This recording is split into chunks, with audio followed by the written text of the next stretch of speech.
Students at Auburn High School and have made this story map. A story map is an online platform where you can tie stories with geography using media such as video, pictures, and interactive maps.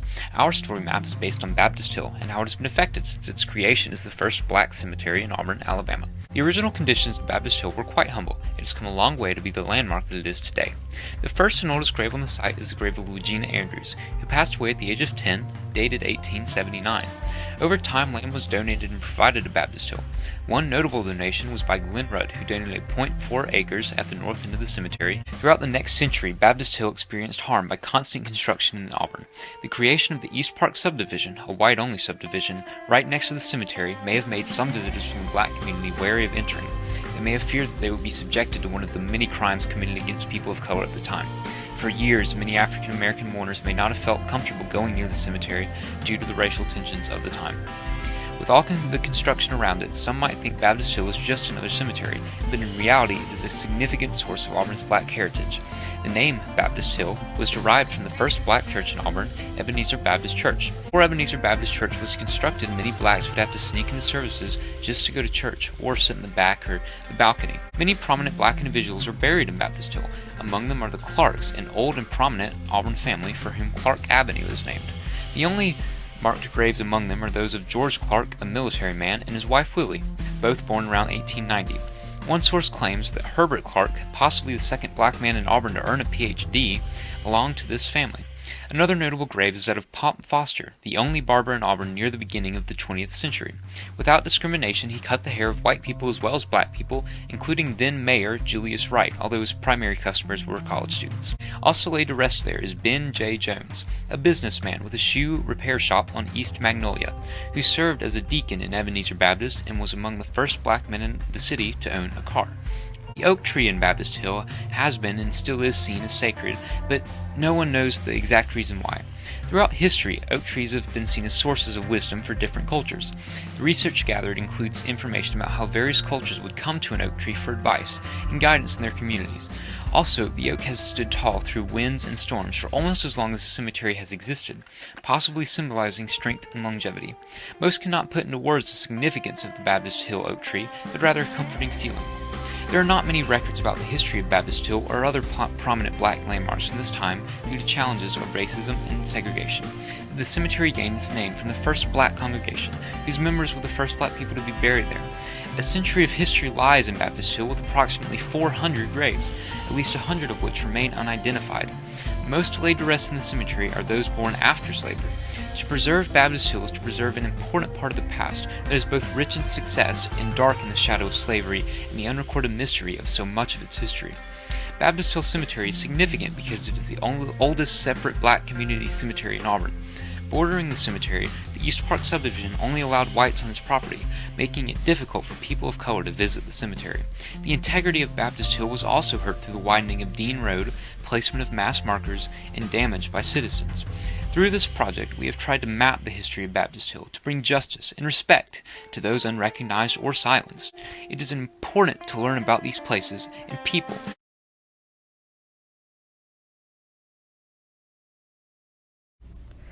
We're students at Auburn High School, and we are proposing to build an outdoor classroom on the property adjacent to Baptist Hill Cemetery off of Dean Road. This will be very valuable to the community because it will teach people about a largely untold part of Auburn's history. Baptist Hill Cemetery is the most prominent separate black burial ground in Auburn. There are multiple ideas as to how the land was obtained as a black burial ground, but there is no way to be sure at this time as to who specifically gave the land, as there is no deed of ownership. Newly freed slaves built what was to be the first black church in Auburn, Ebenezer Baptist, which soon gave the name Baptist Hill to this area, and they buried their members here. As more black churches were formed in Auburn, their members began being buried here too. Much of the history of Baptist Hill is shrouded in uncertainties and lack of records as a result of the prejudices and discriminations towards the black community. The Auburn Heritage Association estimates around 100 out of the 400 marked graves at Baptist are unidentifiable, not counting the unmarked and unknown graves. 100 people, 100 different stories. Some were enslaved, some were free men, some were born enslaved, and survived the Civil War to become free. They were shoemakers, carpenters, and cooks. Some served in wars, some in education, and some were thriving landlords and businessmen. Some are forgotten, but the fight to preserve these stories in our memories lives on. The land right next to Baptist Hill Cemetery at the intersection of South Dean Road and McKinley Avenue is great for an outdoor classroom because of its location and the importance of that location to the town. This outdoor space could bring the lost history of Baptist Hill back to the surface and make the space more relevant. The plot of land is also right by Auburn Public Library and would be a good extension to the library. This opportunity shouldn't be wasted by putting something such as a house on the property. The outdoor classroom can provide education to visitors of the library and cemetery that most people wouldn't get otherwise.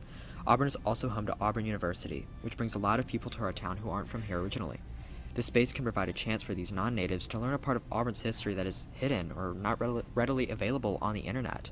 It also supplies a space for Auburn University students to gather and learn. In addition to the university, the land is located by Auburn High School, Auburn Junior High, and Dean Road Elementary. These schools can utilize the outdoor classroom space as a teaching tool and for educational field trips. Overall, this land would make a great space for an outdoor classroom to educate members of our community on Baptist Hill and Black history in Auburn. With the outdoor classroom, we really wanted to create a comfortable and dynamic space for the community to enjoy, a place where people can learn and connect with others. There will be a bathroom and water fountain using the plumbing from the business, which will be demolished. For the classroom itself, we chose to use an amphitheater layout, using wooden or stone tiers as seating and a wooden podium up front. Considering this space is a classroom, it was necessary to think about how best to engage people, and the amphitheater works best. It engages and pulls the attention. It's also just most practical. Above the amphitheater itself is a massive overhang made from wooden or some other material such as weather tarps. This is to provide protection from the elements in case the weather becomes rainy or the sun is too harsh. The posts supporting the overhang itself play an important role as well. Hung in the posts are plexiglass windows in which the classroom coordinators can insert QR codes, which link directly to website and resources about Baptist Hill. This space is a collaborative and overall comfortable space for the community to enjoy and learn about Baptist Hill. The history behind the Baptist Hill Cemetery is extremely important in the development of the city of Auburn and deserves more recognition. Virginia Purdue, for example, has the oldest marked grave in the cemetery. Her husband, J.L.S. Purdue, was hired by Booker T. Washington to teach shoemaking to black students at Tuskegee University. Ephraim Drake also contributed to the rich history in Auburn. He was brought to Auburn originally as a slave and was forced into labor on behalf of his enslaver in the Confederate Army during the Civil War. After the war, he worked as a drayman for the Thomas Hotel. Drake resided in a frame house, and he died around the 1900s and was buried next to his daughter Maggie. Just west of Baptist Hill Cemetery is Ebenezer Baptist Church that was formed by freed slaves. Not only is it the oldest black church in Auburn, it's also one of the oldest in the entire state of Alabama. Historical markers named Lonnie Payne as a landowner but was deeded to Ebenezer, and the church was built by soon-to-be members of the church. The congregation left the original building for a new brick sanctuary in 1969. Unfortunately, the original land was probably not given in kindness. The white citizens were likely unhappy with the current system of sharing their churches following the Civil War, even if the black Christians were worshipped in the basement. The land was given in an attempt to further segregate communities in Auburn. This outdoor classroom would give Auburn a dedicated space to tell these important stories that are so often lost. Overall, the space serves such an important purpose of the community. There's a definite lack of awareness in the community for black history in Auburn, and this outdoor classroom does such a good job at helping engage the community in order to tell that history. Baptist Hill is an important part of Auburn, and the collaborative classroom's relevance to Baptist Hill will be a fixated point of discussion in the classroom. The stories that make up the cemetery will be accessed by way of QR codes that are interchangeable. This brings Baptist Hill into the modern era, helping engage the students who walk through the space itself. The goal of the classroom is to just educate the community on pivotal history of the area, enriching Auburn, and hopefully expanding everyone's worldview.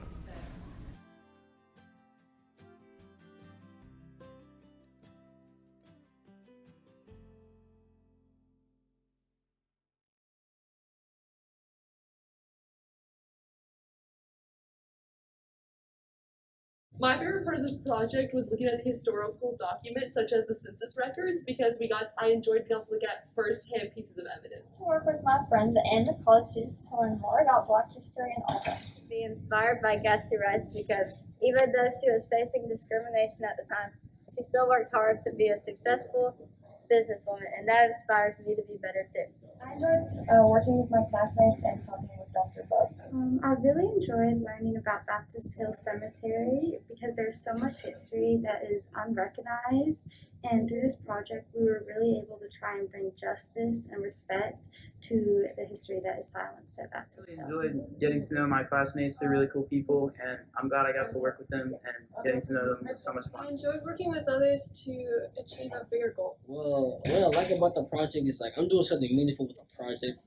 Usually when I do projects, it's not really, it's just work, but this one has meaning and significance for the Black community in Auburn City. I really liked working with the university people. Our student, Lady Mayfield, was really fun to work with, and it was a really good working environment. Enjoyed working with my partners and really enjoyed working with Mr. Bob. He's a good person and a good teacher. I like learning about a specific person in general that affects us. I mean, usually you just hear stories of these people who face all these prejudices and you can't really put a name to a face. But with this, I'm able to learn about who he was. He was a real person who had a real family. And not only that was I able to learn about him, but I was able to create a way I could almost honor him and almost help kind of change my community and show others that we are trying to take a step forward. We are trying to make this world a better place where we can coexist more peacefully. What I liked about this project was knowing that I helped contributed to the preservation of local African American history and keeping their stories alive and in the general culture. I enjoyed all the researching aspects because I've always heard stories about like the beginnings of Auburn University, but like all of this stuff I've never heard about, and so getting to like research and finding new things was just a lot of fun and felt almost like a little puzzle that was waiting to be solved. I like getting to talk to my college student and just overall getting to know my group mates better. Glenn Rudd was an important figure in Auburn's history. However, not well known, was a black landowner and a descendant of the first settlers of the Auburn area. He completed 4 years of schooling, was a helper on his father's farm, and likely grew up in a family of sharecroppers. During this time, sharecroppers like the Rudds rented land and farm equipment from a landowner. They were often required to give at least half of their harvest back to this person. This is a farm he would later come to own and run for the majority of his life with his wife and 2 daughters. Happily married at 24 to Rhoda Rudd, Glenn and his wife raised 2 daughters and later possibly 2 sons. The oldest daughter, Glennie, was born in 1912, and his youngest daughter, Eloise Rudd, was born in 1914. When Eloise was even seen in a local newspaper as part of the first graduating class of the 1932 Lee County Trading School. This was the first trading school for African Americans in Lee County, becoming a symbol of hope for future black education. As a skilled carpenter in the community, he was responsible for some of the building of the trade school and for fashioning the pews for the first African Methodist Episcopal Church. Rudd kept up the family farm as his full-time job. He later sold almost half an acre to the community to add to Baptist Hill Cemetery and to provide a resting place for loved ones, including those who lost their lives fighting in the world wars. This was especially important during the time Baptist Hill Cemetery was the only place someone of color could be buried due to imposed segregation and racial discrimination laws forbidding anything otherwise. In November of 1902, Crawford sold the land to Dowdell. This same piece of land would eventually become the land Glenn Rudd owned, turned part into some of the Baptist Hill Cemetery today. He received 65 acres of land from the McKinley Avenue to Dean Road area in November of 1911. The neighborhood just north of where the Baptist Hill Cemetery is located today. Glenn saw the need for the growth of the black cemetery and sold some of his land to go to that cause. The selling of these pieces of land, located towards the north of his property, was signed off by the Lee County Court in December of 1920. Glenn died on February 7, 1960, at his house on Dean Road in Auburn. He left behind his wife Rhoda, his 2 daughters Glenn and Eloise, and his 2 brothers Levi and Tommy Rudd. The funeral was officiated by Reverend G. Stafford and Reverend W. M. Bodie at Lee's Chapel AME Church of Auburn. A lifelong member of this church. He is buried in the southwest corner of the land he sold to the community at Baptist Hill. His grave lays on the edge of the cemetery facing away from Dean Road. From the 3 separate years of ad purchased by his family for the local paper, it is obvious he was missed greatly by his wife and children. Glenn Rudd, an African-American man in the 1930s owning land, especially owning land in the Deep South, it was astonishing. At this period in history, racial discrimination and segregation was at its peak, making Rudd's contributions even more worthy of recognition. Over his life, Rudd did a lot for the African-American community. He helped provide land for lost loved ones in the African-American community. He helped build the first trading school for African-Americans in Lee County and fashioned the pews at the first African Methodist Episcopal Church in Lee County. These actions by Rudd during his lifetime prove that he was a very generous and giving man with what he had earned and helped those whom were less fortunate than him. The land he provided for the cemetery allowed those who came before us to be honored, remembered, and visited by their loving family members. Rudd is a perfect example of the ability to overcome the false narrative that African Americans were dependent on others to change their situation, disproving the passive belief in the need for a white hero.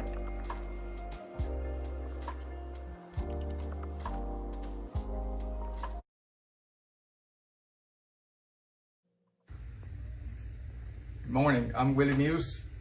I was asked to give about a 3-minute block of my experience as a sharecropper on the farm many years ago.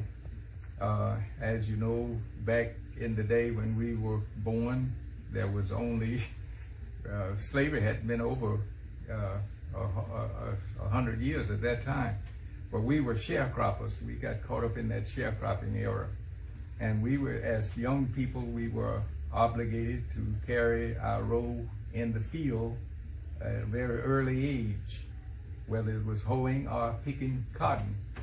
And while we were in the field, if we were too young to pick cotton or carry a row, we were water boys. We would carry water to the person, the field hands who worked in the field. It was then later on, when we, as working in the field, that we experienced planes flying overhead, and we learned that those planes were pilots being trained for war far away, which was actually in Europe, and that was World War II. And we and we learned that that they would buzz us from time to time as we worked in the field. And then one day there was a squadron of planes approaching, and they sort of buzzed us in a sense. And then we, as we looked, they tilted the plane so that we could see in the cockpit. And in the cockpit there were a black man. They called him colored in that day and time. And he waved at us, and others followed suit. And they waved at us, and then they went on out in the field and started doing their maneuvers. And we learned later on, as Mr. X came by, he was a landlord. He came by and he had us to know that they were experimenting with some black folk, colored folk over at Tuskegee Institute to see if they could fly planes. And it so happened that those persons were able to fly planes. They turned out to be the Tuskegee Airmen. In the military, they were the Red Tails who escorted bombers during World War II. And to us, they represented a glimmer of hope for us in the field. For we realized that black people, colored people, could do anything that anybody else could do. That was a glimmer of hope for us, even from Dallas County, Orville, Alabama.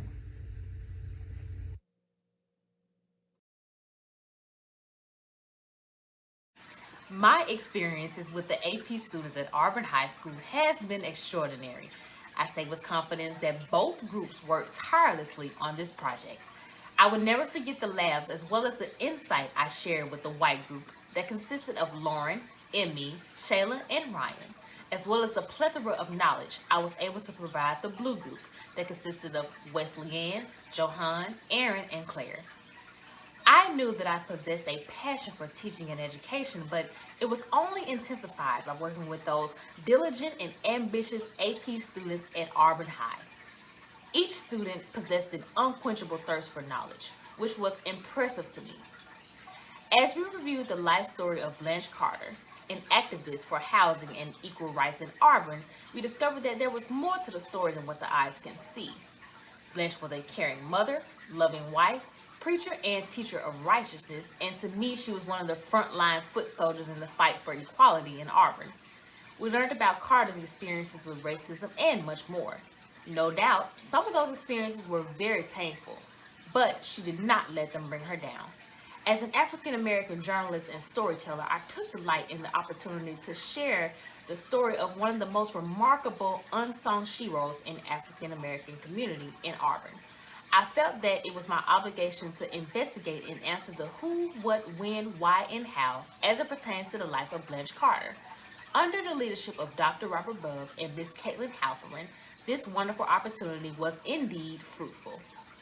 The information was provided by Miss Linda Carter, daughter of Blanche Carter, and for that I want to extend a warm and personal thank you. I will cherish the memories and moments from my work with those magnificent AP students at Auburn High School. Blanche Carter was born on the 18th of May in 1927, although her tombstone displays her birth year as 1930 after she and her brother switched birthdays to delay him from being drafted. She was an extremely hardworking woman and important figure of the Auburn community. She was born into a sharecropping family in Waverly, Alabama. Sharecropping usually consists of a white landowner who owns a plot of land and a black family that farms it in return for a share of the yield.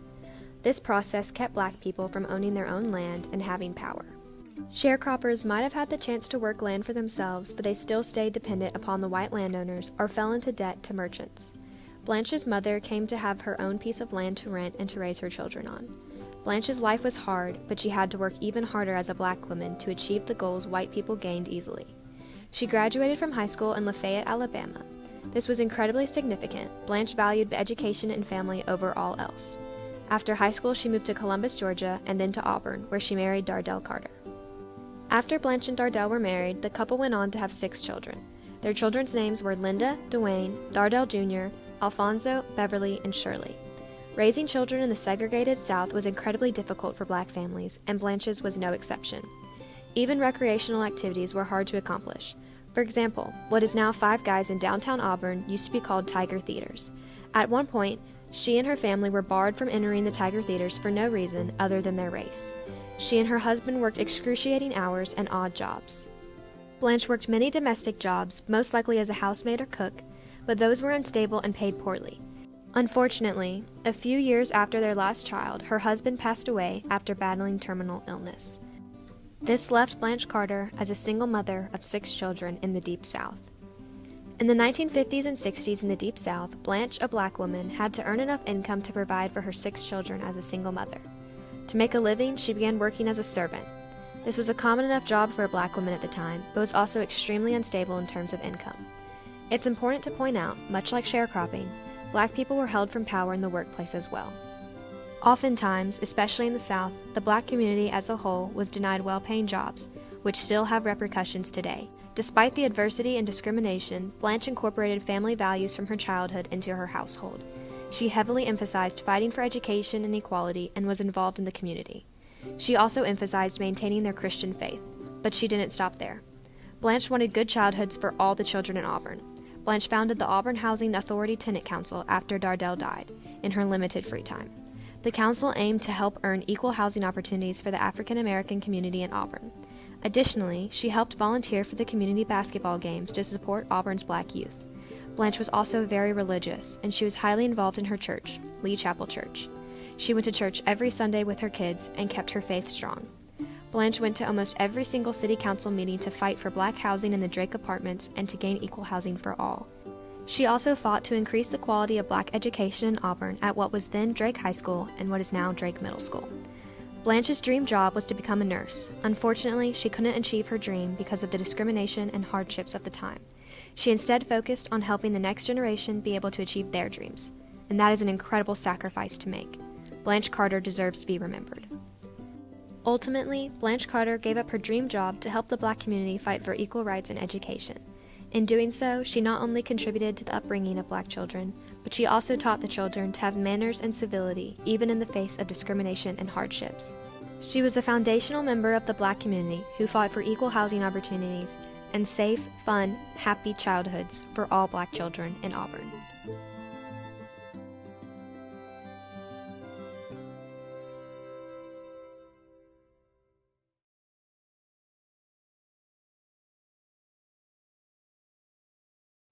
The importance. Gatsby Ross is an Auburn woman who we all should know. She was from Auburn and was very successful and well known. Gatsby Ross owned a lot of property and could read and write, which is highly unusual for a formerly enslaved person. Although she didn't have any rights, Gatsby was still extremely successful. Most importantly, she acted as an inspiration for newly freed African American women in the South. What were her contributions? Well, Gatsby owned a lot of property in present-day downtown Auburn. She owned a boarding house for cadets and a shop where she was a seamstress and a hat maker. She also owned 2 houses, one in Auburn and one in Opelika, and a sizable amount of land in Tuskegee. She gave her land to her son and daughter, who later sold it at an auction. What was her early life, her job, and what was known of her family? Though her exact birth date is unknown, Gatsby Ross was born around 1832. She lived in Auburn, Alabama as an enslaved person and a nanny for Alicia Milton, which likely consisted of a vigorous lifestyle. While she was enslaved, Gatsby was expected to follow orders with no complaints, and her freedom of movement and choices of activities were most likely restricted. She was probably not free to express her own opinions while she was serving her mistress. Though she was not formally educated, she had multiple jobs, including a seamstress and a hat maker. She helped start a boarding house for students where she would cook and clean for them. Because Gatsby was able to accomplish all this without formal education, we can conclude that she was highly intelligent. She also owned almost 250 acres of land in Macon County, which again was unusual for a formerly enslaved woman. By owning a business and managing properties, we are able to see her hard work ethic and strategic mind through her legacy as a successful black woman. Before 1880, her husband passed away, and she was known as the widow. Gatsby's children, Nancy and Willie, inherited her land after her death in 1896. Pine Hill Cemetery. Pine Hill Cemetery was an all-white cemetery during the 1830s and all the way through the 1960s. However, some African Americans were buried there, Gatsby being one of them. This didn't happen often, and when it did, it was when they were enslaved, buried on the outskirts of the cemetery. But Gatsby asked to be buried there after Baptist Hill was built, Baptist Hill being an African American cemetery. Now, why was she buried in Pine Hill instead? We like to believe that she wanted to be buried near her husband, who died before her, and to be nearer to enslaved persons that had passed away and was buried without markers. That brings us to Gatsby Ross being the only African American to be buried with the marker in Pine Hill Cemetery. This also creates the idea that she was seen as more than just an enslaved person to others in the community, and her request to have her accomplishments recognized by a marker backs this idea. Who was Gatsby Ross as a person? Well, from this historical evidence, we can say that Gatsby Ross was devoted to her husband, as she became known as the widow. Gatsby was also family-oriented, as she accumulated a lot of land, a very large amount of land, which is quite the achievement given her circumstances, and gave her property to her children. From this, we can say that Gatsby was overall a loving and caring person who put others' needs before her own. An example of this is when she was managing a boarding house to take care of all those kids. We can also assume that she was very intelligent, as managing to acquire the amount of land that she did during the time was not an easy feat.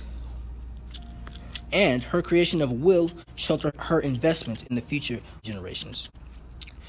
Her story is inspirational because Gatsby was born at a double disadvantage, being black and being a woman during that time period. But she still managed to be free of slavery and started her own business. This teaches the youth that despite their upbringings or wherever they came from or were born from, they can achieve great things. It inspired me because, as a black person, I can understand her feelings of being born at a disadvantage because of our skin color. But I have my own skills and talents to pursue my goals with help from God and Jesus.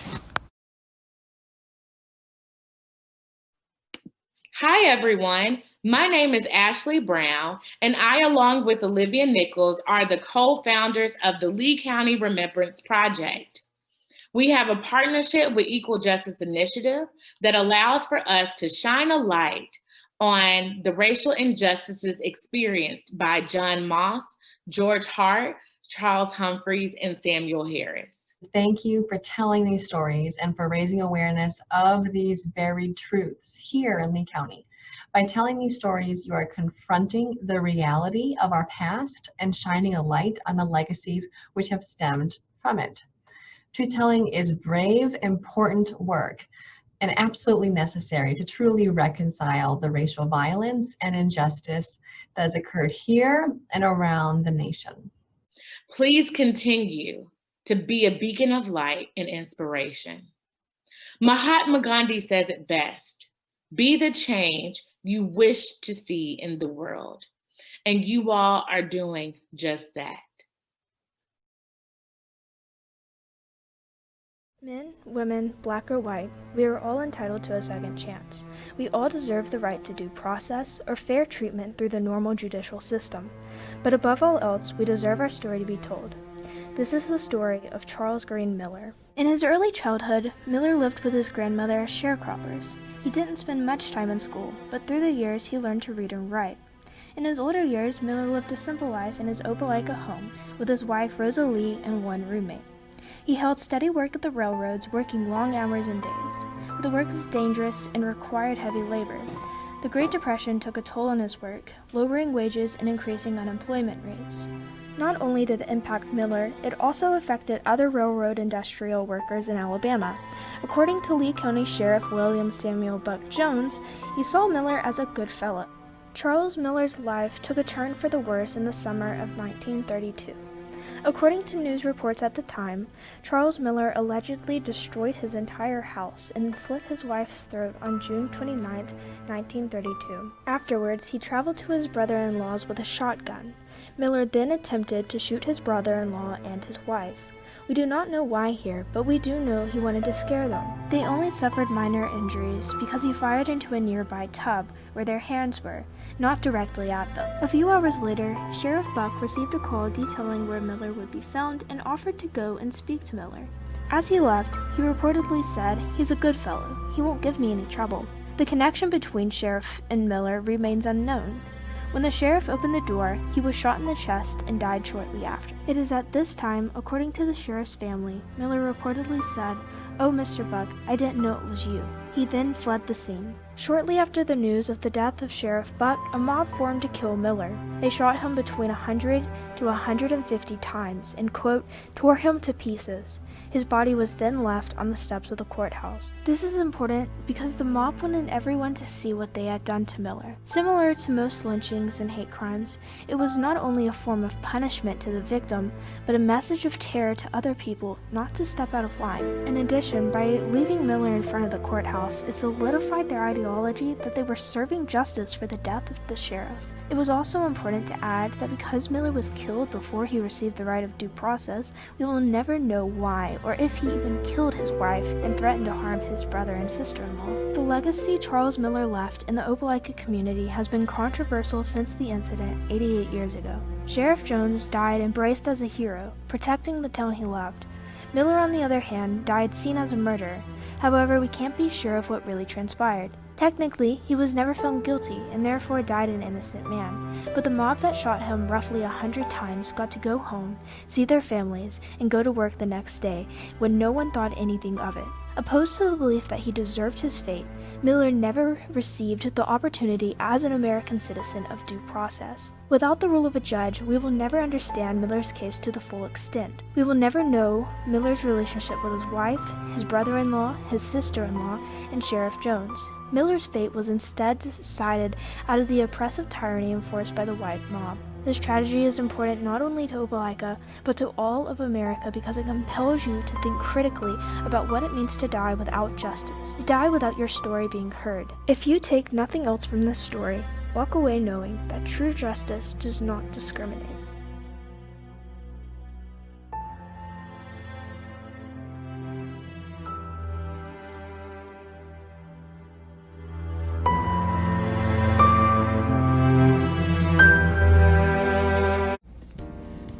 Between the years 1877 and 1950, somewhere around 4,400 black men, women, and children were lynched without a fair trial to prove accusations. Alabama was arguably one of the worst states in the terms of racial discrimination, and Lee County is no exception. The history of lynchings is typically not talked about in detail or is just taught on in broad terms that ignore the people themselves who suffered this fate because people do not looking at the earlier parts of history. However, this is unfair to everyone who has been impacted by lynchings and are still being impacted because society has changed only to mask injustices and not correct them. A local justice center would solve this issue of ignorance because it could give the public a chance to learn about the injustices their own community committed. It would represent a connection between the past and moving forward to be better. More importantly, it would tell stories of actual people who were brushed aside in the history books because people didn't want to acknowledge that their communities were not perfect. Let's go into a few stories that could be featured in the Justice Center. On a summer day of 1932, Sheriff Buck Jones was sent to arrest a black man named Charles Greene for attempted murder. However, at the time, newspapers made lynching victims appear as much of the villain as they can in order to keep popular support. Miller fired into a washtub, not at the people he was accused of trying to murder. In the process, the two people did get buckshot in their hands, but there is no reported evidence that he tried to kill him. Buck, before leaving, was heard saying that Charles Greene was a good man and wouldn't be any trouble. When the sheriff opened the door, Charles shot him point blank with a shotgun. Charles said, "Mr. Buck, I didn't know it was you," before fleeing from town. A few hours later, mob catches up with him for 4 miles out of town. As they caught up with him, they called for him to stop.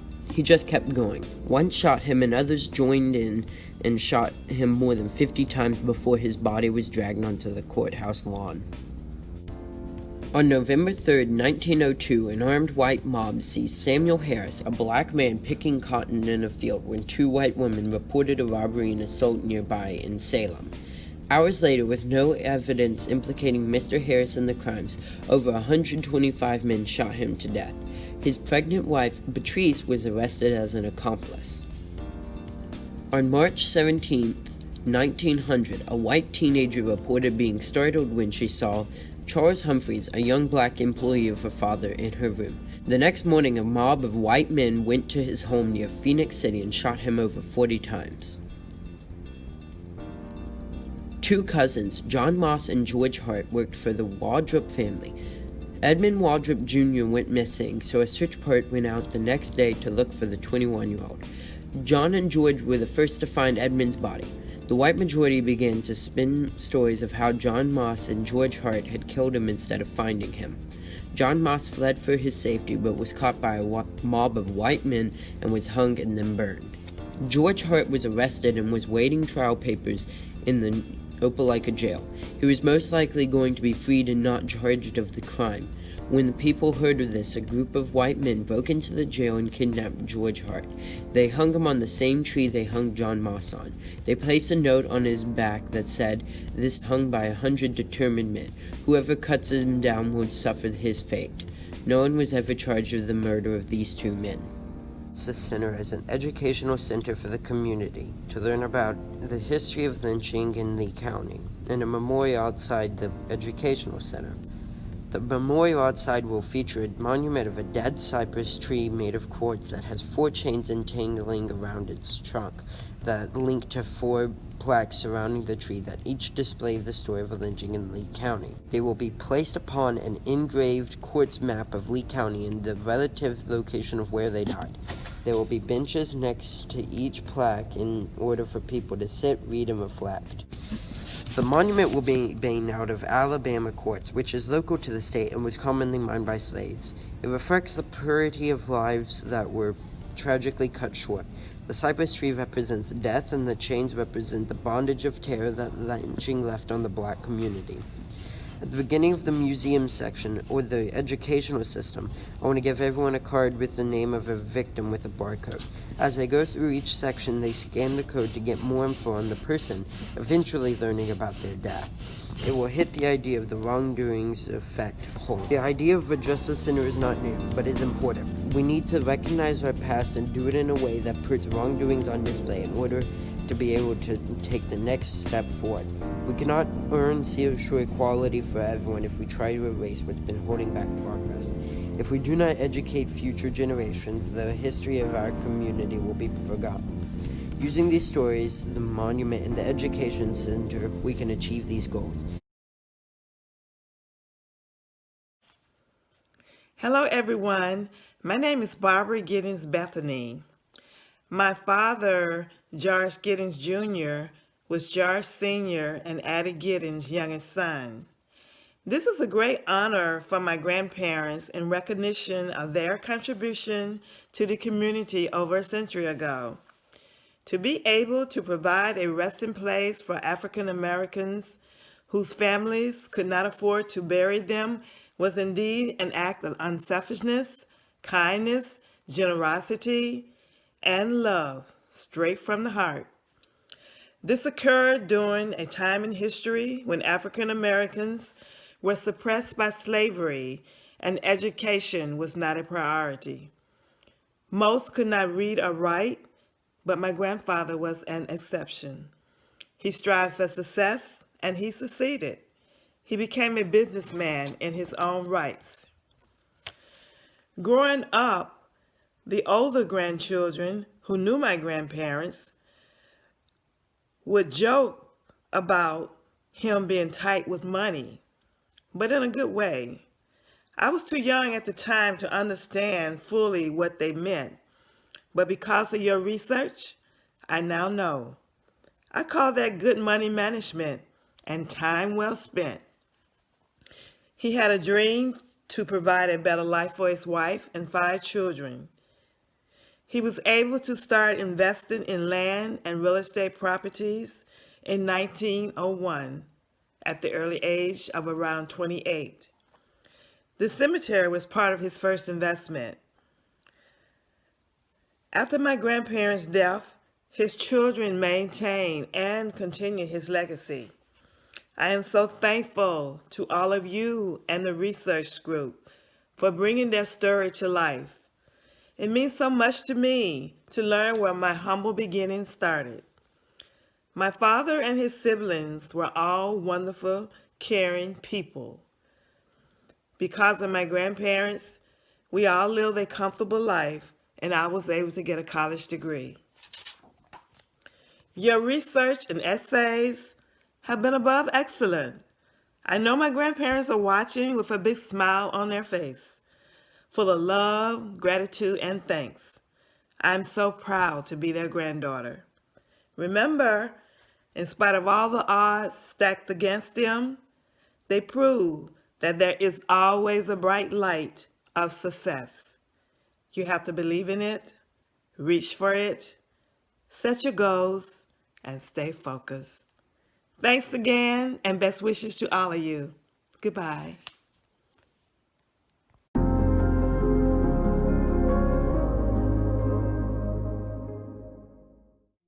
The proposed Giddens Memorial Park is being built to honor not only the Giddens family for their good works, but to honor the formerly enslaved people buried in the cemetery. George and Addie Giddens allowed people who were unable to afford to be buried in the city cemetery a place of eternal rest on their property. Most graves remain unmarked, and despite the inability to recognize each person buried by name, the memorial will honor all lives, known and unknown. One African-American woman, Gloriana Hardy, and her daughter Viola Johnson are buried in the cemetery, possibly along with her husband Monroe and likely other family members. A high-achieving woman by the name Charlene Giddens Hall was also buried in the cemetery. She graduated with the first class of the Lee County Training School, the first school to offer a high school education to African Americans in this area. It is important to recognize the formerly enslaved people buried in the cemetery, but also the history behind the institution of slavery. The Giddens Memorial Park is intended to represent faith, hard work, and perseverance. To do this, the Memorial Park will be filled with symbolism to reflect these values. Around the park, Strelitza, an orange flower also known as Bird of Paradise flower, which is known to represent freedom and immortality, will be planted, as well as irises, blue flowers known to represent hope, faith, and wisdom. Apple and pear trees will be planted throughout the park. The apple tree has been associated with Aphrodite and known as the Tree of Love. The pear tree represents inner peace. The cemetery is a place of eternal rest and peace for formerly enslaved people. Everything in the memorial will be symbolic of overcoming discrimination and the Giddens' success. Lastly, a statue that represents the work of George and Addie Giddens placed in the center of the memorial to represent them together, watching over their family, friends, and loved ones. This statue will honor their work and celebrate their lives of the known and unknown buried in the cemetery. The difficulties African Americans faced during the slave period didn't end with emancipation. Alabama's ratification of the 13th Amendment in December of 1865 may have outlawed slavery in the states, but it was far from ending discrimination or solving the difficulties facing newly freed enslaved African Americans. The first of many inequalities these freed slaves encountered was not truly knowing their age. Birthdays weren't recorded, which meant ages were estimated in the state of federal censuses. This often led to varying ages from one census to the next, meaning that the true age of many who are buried there, including George and Addie Giddens and others such as Chloriana Hardy, are unknown. One of the other problems facing African Americans was the difficulty of purchasing and owning their own land. Fewer educational opportunities and prior income meant the recently freed slaves often had to work as sharecroppers. This made it hard for them to save enough money to purchase land of their own, since sharecropping was meant to keep African Americans impoverished and shackled to the land they were once enslaved on. Therefore, it was rare at the time for African Americans to own land or run their own farms. George Giddens was an exception to this with the acres he purchased in 1901. George Giddens was a black man born around the year of 1865, and Addison Giddens was born around the year of 1880. They both were farmers and grew up poor. They got married and had 5 kids together, 2 sons and 3 daughters. The Giddens purchased 54.5 acres of farmland in current-day Opelika, and we want to find a way to commemorate the Giddens with their land. The memorial is meant to bring focus to the fact that during this time, not many formerly enslaved people or even freed black people could afford to bury their dead relatives. Therefore, the Giddens let them bury their dead on their land for free. The Giddens were good people who wanted to help the community, and their success in being free and owning land demonstrated equal opportunities. The Giddens started as poor farmers who ended up having a big impact on the community through their generosity. In order to maintain the memorial, we have decided on a route focused on fundraising and volunteer work. The memorial may be able to gain money through public taxes or donations. A seasonal way to earn money would be through the fruit trees, such as pear and apple trees. Guests who visit the memorial will be able to pick the fruit, and the money will go towards maintenance. A special team of volunteers, such as churches, school clubs, and cemetery associations, will be organized to provide maintenance such as cleaning and lawn work. The parking lot will directly connect to the pathway, which will be decorated front and center by a beautiful statue representing peace, and plaques containing history of all the known people buried at the memorial will decorate the sides of the path. The pathway will be paved and decorated with many flowers with specific meanings as well as fruit trees. There will be a bathroom that will be well kept, as well as the large, beautiful wooden gazebo. An outdoor classroom will be built to serve as a location for school groups to come and be further educated on our city's history. The classroom will be in the form of a smaller amphitheater. It will be a beautiful spot based on the history of the Giddens family and the formerly enslaved people buried on the land.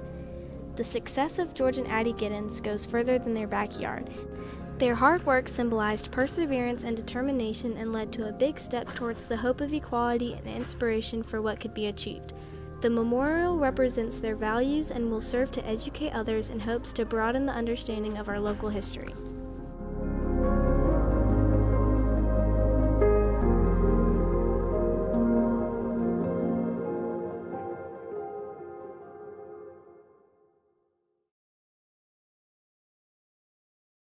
My name is Jada Ashford, and I am a senior majoring in biomedical sciences from Birmingham, Alabama. And my project is on the untold story of Robert Frazier. And I mainly chose this story because I am a former athlete myself and a big sports fan, and I wanted to learn more about Robert Frazier and his background and his contributions to the university.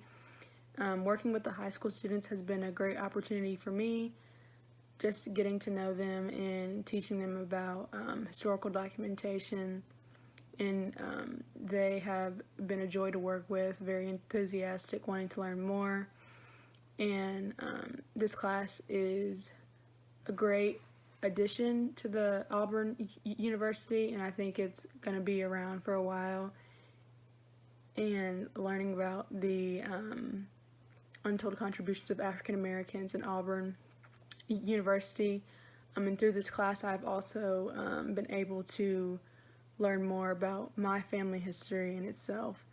So I look forward to the students' presentations in this class going forward.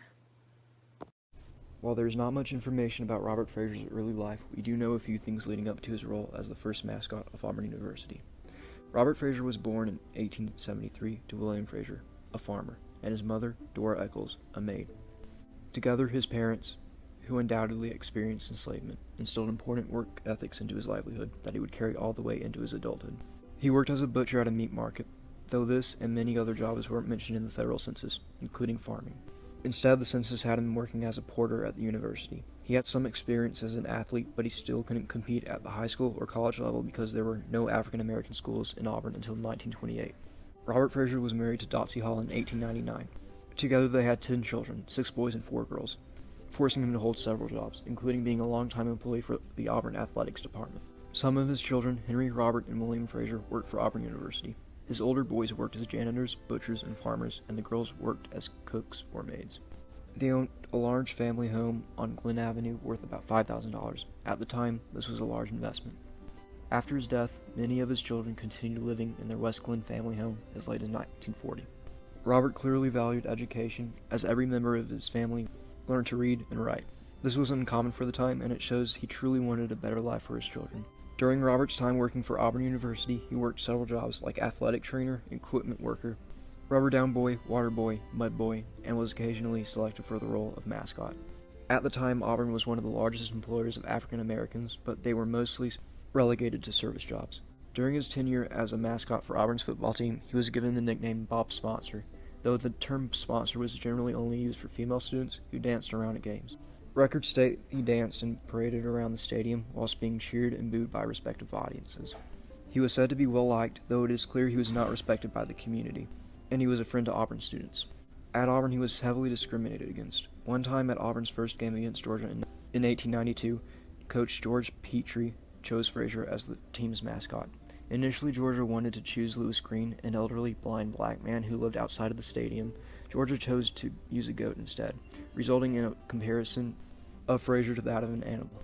1892 was not the last time he would be degraded at a football game, as in 1912 his beloved Auburn Tigers left him in Atlanta, resulting in him being shipped to Auburn in a box on instructions from the Georgia team.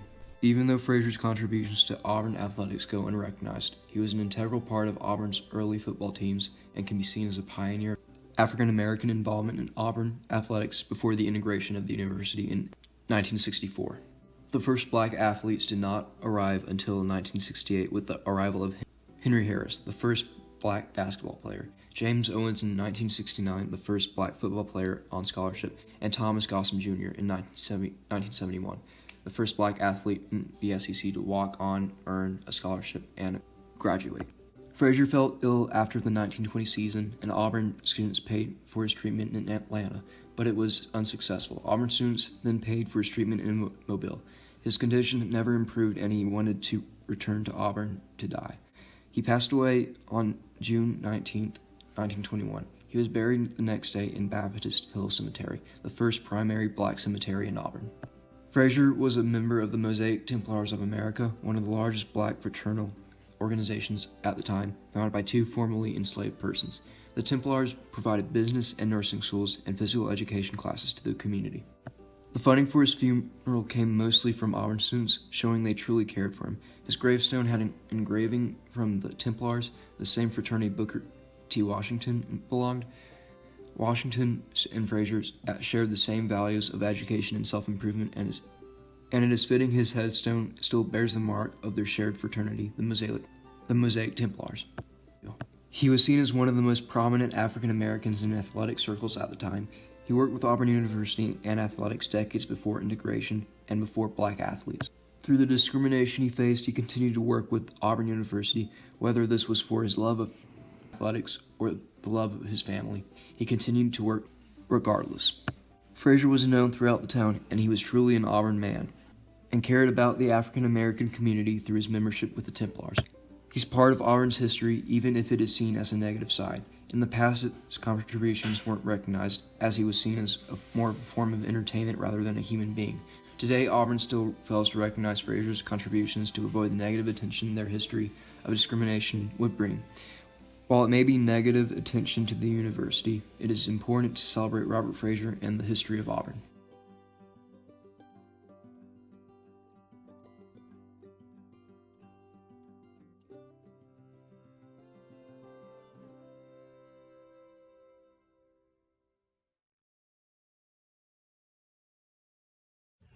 Hi, my name is Emily McElhaney. I'm a senior at Auburn University, majoring in Human Development and Family Sciences and minoring in psychology. I had the privilege of being able to mentor some amazing AP US history students from Auburn High School as we planned a centennial event for Robert Frazier.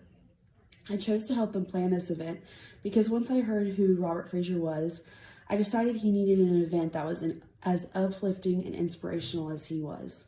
I hope you enjoy the presentation that the students worked so hard on. Robert Frazier, a family man, was loved by many and known to the public as Auburn's first documented hometown mascot. Obby? No, not that type of mascot, and not what we should remember. We should remember that he was a father of many children, a hard worker, someone who was persistent in the face of oppression, providing for his family when the cards were against him. Robert Frazier, a family man. That's why we celebrate his life. We want to hold an event for his 100th anniversary of his death and remind our community of his dedication and love for Auburn. At the beginning of the centennial event, there will be an introduction to the day, Juneteenth. There will be a pamphlet given out at the entrance of the library highlighting the importance of the day. The pamphlet will also mention the irony and symbolism of Juneteenth and Robert Frazier. Even after nearly 60 years after emancipation, Robert Frazier could still not live fairly due to the lack of equality and freedom for African Americans. The pamphlet will include information such as Juneteenth is a day celebrating the emancipation of those enslaved in the United States because on June 19, 1865, the Union Army General Gordon Granger proclaimed emancipation in Texas. There will be posters on stands around the amphitheater with quick facts about the centennial event and Juneteenth.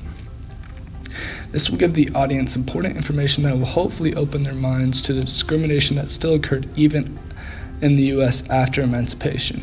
Unfortunately, African Americans still face discrimination today, 155 years after emancipation. This event is just another small step forward to eliminating racial prejudice and discrimination towards African Americans. Robert Frazier did everything for his family, and it's only right that we recognize and honor that. The main event itself could be held at the amphitheater at the public library. To remember the event, pins will be handed out. To raise money to restore other unkept headstones of African Americans in the community, items such as t-shirts and refreshments could be sold to fundraise.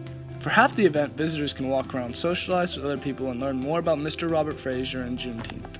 While the socializing aspect of the event is happening, a short video cast on a projector will be playing on the background screen. We will hopefully collaborate with another group also researching the story of Robert Frazier to create the film. It will include moments of Robert Frazier's life and who he was. For example, it will talk about his family life and his work life. Towards the end, the film will cover what being a mascot at Auburn University, what Mr. Frazier might most commonly be known for, truly meant during this day and age. A character to poke fun at and serve for entertainment for the crowd, even in the most hurtful ways. Auburn University is working to improve race relations, so the video will address at the end. After the video plays and the audience has a grasp on who Robert Frazier is, we'll have his family, if any of them are willing of course, to come on stage and share how they were related to Mr. Robert Frazier and explain what his story means to them, how his story has affected their lives, and what they would want the world to know about Mr. Robert Frazier and his story. They could share stories about him and talk about what kind of person he was. If they don't live locally but want to share something about him, we could hold a Zoom call so they could talk about him. Because Mr. Frazier is most often known as being the first mascot of Auburn, the current basketball team and football team, if willing, will come to the event. A few African American players will then talk about how racial prejudices have changed in the sport, and discrimination they still might face to this day, and what more they believe can be done in Auburn to stop racism they may have experienced. At the end of the event, close friends and family of Robert Frazier will walk across the street to the cemetery where he is buried. It will be kept to those only close family because cemetery is a place of reverence. They will all congregate around his grave where we will unveil the headstone that has been restored. With the headstone, we will clean off all the dirt and mold. We will also make it easier to read. On a separate plaque, we will add his history and legacy, keeping his story alive to anybody who comes to the cemetery. By keeping the headstone and restoring it, it allows us to remember his past because you need not just move on but remember the past. While the family is watching the unveiling, there will be a reception for all the other guests at the amphitheater. It is important to know the history on who Robert Frazier really was. Not a mascot, but a man, a husband, a father, a son. Not taking defeat, but working hard despite the racism in society, creating a deeper meaning to Juneteenth, a powerful reminder that we can always grow as a people. Juneteenth is a day where we can show the striving spirit of African Americans and show Auburn's African American heritage.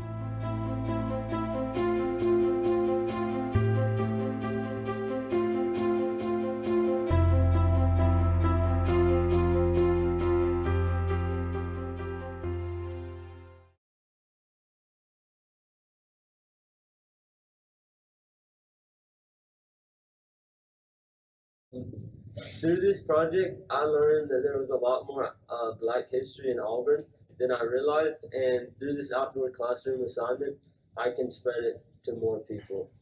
I learned more about the Black community in our local area and rewriting the false white savior narrative that Black success is only due to the kindness of white. I learned that there are not many records about Baptist Hill and other Black landmarks from this time period due to racism and segregation. So while Baptist Hill Cemetery has approximately 400 graves, around 100 of them are unmarked. And so the preservation of Baptist Hill is the preservation of the unrecorded mystery of its history. A lot about the historical significance of the Black history in Baptist Hill Cemetery, and now whenever I drive by it, I can think about all the stuff that I learned. I learned more about the experiences of African Americans in Lee County. I learned about the social aspect of Black history in Auburn, specifically about like housing and like raising children and sports and the community. I learned that why we can ignore the past and kind of ignore what happens in our society, well, our cities and area, where it's better to kind of embrace it and be more open to discussion about it. I learned about Robert Frazier's life and his legacy in the university. Well, with this project, I'm still kind of learning about Auburn's history, and because of this, I was able to learn about some of the parts of it that we may not like to talk about, but it's helped me put a name and a face and a background and a story with all these ideas that we hear of discrimination. It helped me truly see that these are real people, real things happen to this, and it's helped me understand that Auburn is changing, and it's changing for the better, but changes still can be made, and are still needing to be made to this day. What I learned from this project was the amount of thought and planning that goes into making a public space, such as the one that we are planning to make for the Giddens Memorial. Well, not only did I learn like the researching aspect, especially for like more historical things that it's a lot harder to find information for, but I also just learned a lot about Auburn University and how it began and like the origins of its mascot, not just from like the stories that we hear when we're like younger, but more like the older things that are more put away in history. About Auburn's first mascot, which was Robert Frazier, and I learned about his many contributions to Auburn's community that many people don't know about.